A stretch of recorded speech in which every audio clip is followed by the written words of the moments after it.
नमस्कार साथियों, झारखंड पेंशन योजना को लेकर बहुत ही बड़ी अपडेट निकल कर आ रही है। अगर आप भी झारखंड में वृद्धा पेंशन, विधवा पेंशन, दिव्यांग पेंशन या तो आदिम जनजाति पेंशन योजना का लाभ लेते हैं या तो आपके परिवार में कोई वृद्धा पेंशन, विधवा पेंशन और दिव्यांग पेंशन योजना का लाभ लेते हैं तो आप सभी के लिए बहुत ही बड़ी अपडेट आ रही है। झारखंड में नवंबर महीने में पेंशन का पैसा बहुत से जिलों में भेजा गया है और बहुत से जिला में नहीं भेजा गया है, तो उनको कब तक मिलने की संभावना है और दिसंबर महीने का पैसा कब तक मिलेगा, और अगर पेंशन में कोई नया आवेदन करना चाहते हैं तो कैसे करें, ये सभी कुछ आज हम इस वीडियो में बताने वाले हैं।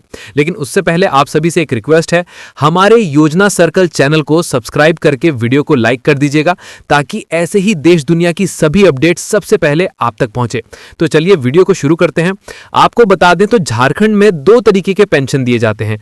पहले है झारखंड सर्वजन पेंशन योजना, जिसका पैसा झारखंड सरकार ही देती है, और दूसरा है इंदिरा गांधी राष्ट्रीय पेंशन योजना, जिसका पैसा केंद्र सरकार और राज्य सरकार एक साथ मिलाकर देती है। बात कर लेते हैं नवंबर महीने के पेंशन का। नवंबर महीने में 1000 पेंशन का पैसा 4 नवंबर से ही पेंशन लाभार्थियों के खातों में भेजना शुरू हो गया था, जो कि 12 नवंबर तक भेजा गया है। 4 नवंबर से 12 नवंबर के बीच झारखंड के बहुत से जिलों में पेंशन का पैसा भेजा गया है और अभी धीरे धीरे से झारखंड के सभी जिलों में भेजा जा रहा है, जिसमें कुछ जिलों के नाम आए हैं जिनमें पेंशन का पैसा भेजा गया है, जैसे कि देवघर जिला में सभी को पेंशन का पैसा 1000 भेजा गया है। वृद्धा पेंशन, विधवा पेंशन, दिव्यांग पेंशन सभी को भेजा गया है। एक दो ही लाभार्थी ऐसे होंगे जिनको नहीं मिला होगा। पूर्वी सिंहभूम जिले की बात करें तो यहां भी पेंशन का पैसा वृद्धा, विधवा, दिव्यांग सभी को 1000 पेंशन का पैसा नवंबर महीने में भेजा गया है। धनबाद जिले में भी सभी को 1000 नवंबर महीने में पेंशन का पैसा भेजा गया है। चतरा जिले में भी वृद्धा, विधवा, दिव्यांग सभी पेंशन लाभार्थियों को भेजा गया है नवंबर के महीने में। गढ़वा जिले में भी सभी को पेंशन का पैसा भेजा गया है। कुछ एक दो ही लाभार्थी ऐसे होंगे जिनका अभी तक पेंशन का पैसा नहीं मिला है। और भी बहुत सारे जिले हैं जिनमें पेंशन का पैसा भेजा गया है और कुछ ऐसे भी जिले हैं जिनमें अभी तक पेंशन का पैसा नहीं भेजा गया है, जैसे बोकारो जिले में अभी तक पेंशन का पैसा नहीं भेजा गया है। नवंबर महीने में हो सकता है 1 से 2 दिनों में भेजा जा सकता है। दुमका जिले में भी अभी तक पेंशन का पैसा नहीं भेजा गया है, हो सकता है यहां भी 1 से 2 दिनों में पेंशन का पैसा भेजा जाए। कुछ जिले ऐसे हैं जिनमें अभी तक पेंशन का पैसा नहीं भेजा गया है, हो सकता है 20 नवंबर तक झारखंड के सभी जिलों में पेंशन का पैसा भेजा जा सकता है। और आपने बहुत से वीडियो में देखा होगा कि नवंबर महीने में 2500 पेंशन का पैसा भेज रहा है, लेकिन आपको बता दें कि यह पूरी तरह से फेक है, क्योंकि झारखंड सरकार की ओर से ऐसा कुछ नहीं बताया गया है कि इस महीने आप सभी को 2500 पेंशन का पैसा भेजा जाएगा। हो सकता है 2 से 3 महीना में आपका पेंशन का पैसा 1000 से बढ़कर 2500 किया जाए।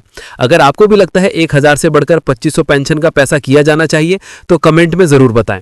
और अगर कोई पेंशन में नई आवेदन करना चाहते हैं या तो पुराने पेंशन में कुछ गड़बड़ी है तो उसको सुधार करना चाहते हैं तो आप अभी कर सकते हैं, क्योंकि अभी झारखंड सरकार झारखंड के सभी पंचायत में एक कैंप का आयोजन किया जाएगा जो 18 से 28 नवंबर के बीच लगाया जाएगा। हर एक पंचायत में 18 से 28 के बीच किसी एक दिन लगाया जाएगा, जिसमें आप झारखंड के जितने भी सरकारी योजनाएं चलाए जाते हैं उन सभी के फॉर्म भर सकते हैं। जैसे कि पेंशन में नए आवेदक का फॉर्म भर सकते हैं, पुराने पेंशन में सुधार करना चाहते हैं या तो आपके बैंक खाते में कुछ सुधार करना हो तो वो भी कर सकते हैं, और मैया सम्मान योजना और मैया बलवान योजना का भी फॉर्म भर सकते हैं। झारखंड के जितने भी सरकारी योजनाएं हैं उन सभी योजनाओं का फॉर्म भर सकते हैं। और बात कर लेते हैं जिनको बहुत दिनों से पेंशन का पैसा नहीं मिला है, वो परेशान है कि हमारे बैंक खातों में पेंशन का पैसा क्यों नहीं आ रहा है, तो आपको बता दें कि अभी झारखंड सरकार डीबीटी के माध्यम से पेंशन का पैसा भेज रही है और बहुत से पेंशन लाभार्थी ऐसे हैं जिनके बैंक खातों में आधार कार्ड लिंक नहीं है। झारखंड सरकार अभी आपके आधार कार्ड के नंबर से पेंशन का पैसा भेज रही है, और अगर आपका आधार कार्ड बैंक खाते से लिंक है फिर भी नहीं आ रहा है पेंशन का पैसा, तो हो सकता है आपके पेंशन में कुछ गड़बड़ी हो, तो आप उस गड़बड़ी को भी सुधार सकते हैं जो 18 से 28 के बीच कैंप लगने वाला है उसमें जाकर।